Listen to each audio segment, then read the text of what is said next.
কিসে রিজিক বাড়ে, কি করলে রিজিকে ভরপুর বারাকা হয়, রিজিকের চাবিকা ঠিক কোথায়, কোন পথে চললে রিজিকে ভরপুর বারাকা হবে, আমার জীবনে বরকত নেমে আসবে রিজিকে, এটা জানতে মনে যাচ্ছে না আমাদের? হ্যাঁ, কষ্ট হচ্ছে আপনাদের? কষ্ট হচ্ছে?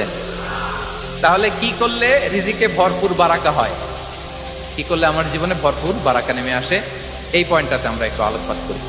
যেসব কাজ করলে আমাদের জীবনে রিজিকে আসমানি বারাকা নেমে আসবে, আমাদের রিজিকে আসমানি বারাকা নেমে আসুক, আমরা চাই কি চাই না? সবাই আমরা চাই নিশ্চয়ই।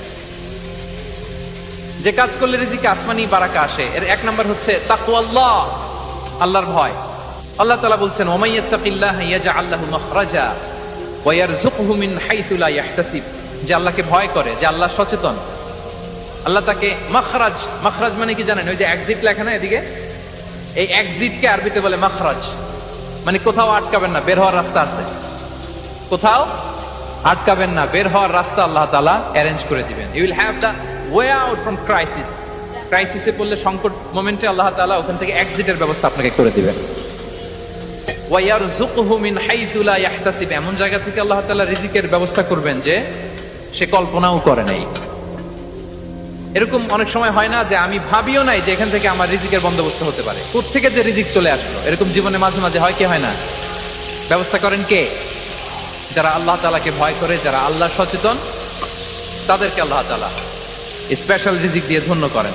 তাকওয়াল্লাহ। পুরো কোরআনের মূল শিক্ষা কি? পুরো ইসলামের এসেন্স কি, জিস্ট কি, সারাংশ কি যদি আমাকে জিজ্ঞেস করা হয়, আমি বলবো তাকওয়াল্লাহ, আল্লাহর ভয়, আল্লাহর সচেতনতা। Allah is watching me, Allah is observing me. Allah তাআলা আমায় দেখছেন, আমি যাই করি না কেন, দরজা বন্ধ করে, জানালা বন্ধ করে, সব বন্ধ করেও যদি করি, পৃথিবীর সবার চোখ ফাঁকি দেয়া গেল, আল্লাহর চোখ ফাঁকি দেয়া যায়? পুলিশের চোখ ফাঁকি দেয়া যায়, সিকিউরিটির চোখ ফাঁকি দেওয়া যায়, আমার সাথে বন্ধুদের চোখ ফাঁকি দেওয়া যায়, ফাঁকি দেওয়া যায় না একটা মহান সত্তার চোখ। তিনি কে? এই যে সেন্সেশন, অনুভূতি, দিস ইজ তাকওয়া।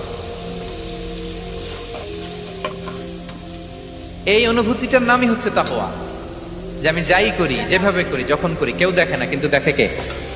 কেউ যেটা দেখে না সেটা দেখে কে? দিস ইজ তাকওয়া। এই তাকওয়ার চর্চা যার মধ্যে আছে, তার রিজিকে বারাকা নেমে আসবে। আমরা যেন তাকওয়ার চর্চা করি, আমাদের ছেলে মেয়েদের জন্য এটা শেখাই যে কেউ দেখে না বাবা, কিন্তু আল্লাহ দেখে। ছোটবেলা থেকে যদি আমাদের সোনামণিদের ব্রেইনে এই তাকওয়াল্লাহ নামের এই সফটওয়্যারটা ইনস্টল করে দেই, আর কোনোদিন সে বিপদগামী হবে না, পথচ্যুত হবে